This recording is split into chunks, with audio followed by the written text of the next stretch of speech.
Hello, I'm Steve, also known as the Unconventional Ufologist.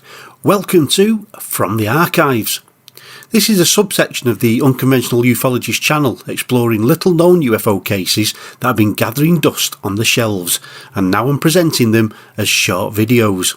Today we're going to look at a peculiar incident that occurred in Lowton, Manchester, back in 1978. This case involves a strange figure on a motorway and other potential UFO sightings. So let's dive straight in.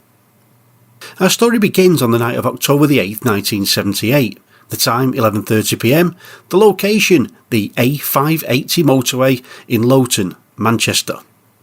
Now this would sound great if I had a voice like Rod Serling, but picture this. A man is driving along the motorway, his wife asleep in the passenger seat beside him. It's a typical late night drive until suddenly the man's headlights illuminate a figure standing in the middle of the grassy area in the centre of the motorway. But this is no ordinary figure. According to reports from British ufologists Peter Huff and Stephen Ballon, published in the Northern UFO News Bulletin, issue 55, this figure was described as human-like but over 6 feet tall. The most striking feature? It was wearing what appeared to be a shiny, silvery garment, almost like a suit made of silver foil. Now, here's where things get interesting. Some second-hand sources claim the couple's name was Tranter, and they provide a slightly different account. According to these sources, it was the woman who saw the figure, describing it as a miner in an old-style uniform. But here's the weird bit. This miner wasn't standing on the grass. He was floating above it. The figure was reportedly encased in an orange glow. As the couple drove on, the man looked back and could see this orange glow on the roadway behind him. But wait, there's more to this story. Reports suggest that about 30 minutes earlier, in the same area, other people witnessed something equally strange in the sky. These witnesses describe seeing a large, lighted object descend towards the road. Some accounts describe it as having a silvery dome with 3 bumps underneath, while others refer to it as a disc with an orange dome.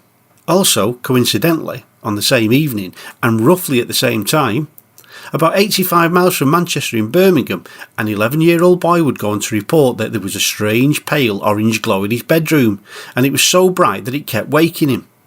The light was accompanied by loud bangs coming from overhead. The young boy would also report something else during the incident. There was a small humanoid figure with large eyes present in his room. And when he finally felt he was able to leave his room to go and tell his mother of the encounter, he found she was already awake, with the strangest feeling that someone had been beside her bed, watching her. So what are we to make of these reports? Was there a connection between the strange figure on the motorway, the UFO sighting that preceded it, and possibly the incident in Birmingham? Was this a case of an extraterrestrial visitor taking a stroll on a British motorway? Or is there a more mundane explanation that we're overlooking?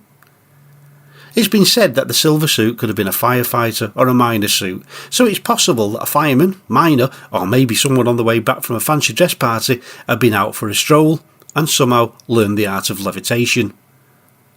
As with many UFO/UAP cases, we're left with more questions than answers, and the incident in Lowton remains one of those cases.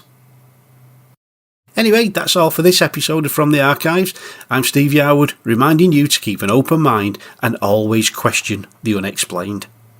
As ever, until next time, keep watching the skies.